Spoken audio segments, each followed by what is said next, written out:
cryptos just crashed. Oh no. At least that's what every mainstream financial media station is regurgitating. Welcome back to Fast Money. We've got a Bitcoin alert, the cryptocurrency collapsing today. Right now, it's down more than 10%. Off to a little bit of a rocky start as the price on Bitcoin itself crashed. Man, are you watching Bitcoin? It's been all over the place, and that's just in the last 24 hours. But is this something really to get your shorts in a bunch about? Well, that's what we're going to dive into today. Hi, I'm Matthew Carr, Chief Trend Strategist at the Oxford Club. Thank you for watching this episode of Market Trends. If you're new here, be sure to hit that subscribe button and turn on notifications so you never miss out on my best trading ideas, which I share here each and every week. All right, so all eyes are on cryptos once again for both good and bad reasons.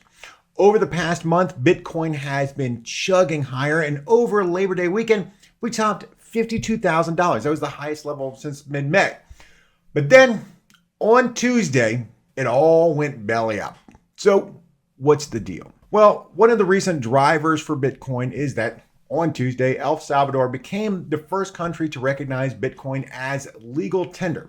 This is maybe a small, albeit not an insignificant first step toward hopefully larger cryptocurrency acceptance. But let's be honest, El Salvador isn't some big player in the crypto market, even if it tries to, strong arm its people and merchants to use Bitcoin. All right, let's break it down. On Monday, El Salvador's government purchased 200 Bitcoin and added another 150 on Tuesday.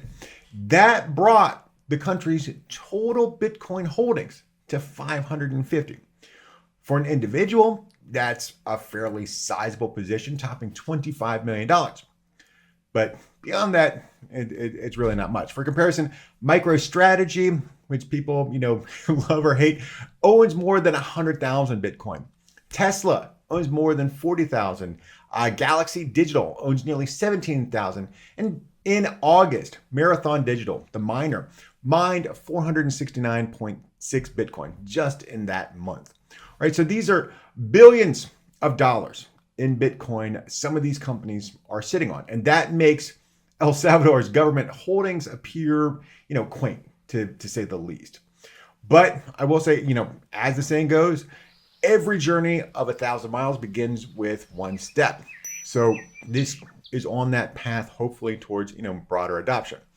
Now, some people have pointed out that El Salvador was this tipping point in the price action for Bitcoin. And because wherever Bitcoin goes, so often goes the rest of the crypto world, except for Solana. But the reality is the drop appeared to be fueled by the standard buy the rumor, sell the news. Plus, then we get a mix of just standard crypto volatility. We had all this hoopla. Hoopla! It sounds like a lot of... Hoopla! Sounds like a... Hoopla! Hoopla! People calling for everyone to buy $30 worth of Bitcoin to support El Salvador and what it was trying to do. Those kind of things, never work out. If we remember earlier this year, this sort of organized buying scheme failed. Back in February, XRP was the target of something similar. And the day everyone was supposed to start buying, it tumbled 55%. So what happens is traders sell on that optimism, selling at those peaks, which you're supposed to do, then come back in and buy in at those lower prices. That's a movie we've seen, over and over and over again in cryptocurrencies. Look, this happens, right? So this is nothing to be like, trembling or getting all weird about. The last time Bitcoin fell more than 11% in a single day was on June 21st. The time before that was February 23rd. And then it fell, 13.8% on January 21st. These aren't crashes. It's just crypto volatility. Look at this right here. I'm going to show on the screen. This is May, and these are all the days Bitcoin fell 4% or more. On top of that, in June, it lost 4% or more, another 8 days. But on the flip side, there will be these stretches of solid gains like we had, recently in July and August. Now, I'm a fan of Bitcoin and cryptos. I think the potential for Bitcoin to hit new all-time highs in 2021 is still a very real possibility. I've been recommending Bitcoin all the way since 2016 when it was around $600. So if you didn't buy it then, or when I recommended it 4,000, 8,000, 10,000, 20,000, earlier this year when I said buy the dip at 30,000, whatever.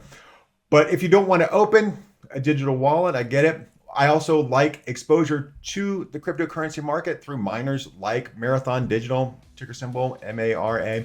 And you can even go, one of my favorite things for the ease of play, the Grayscale Bitcoin Trust, ticker symbol GBTC, which is trading at a discount to Bitcoin, and that doesn't happen quite often.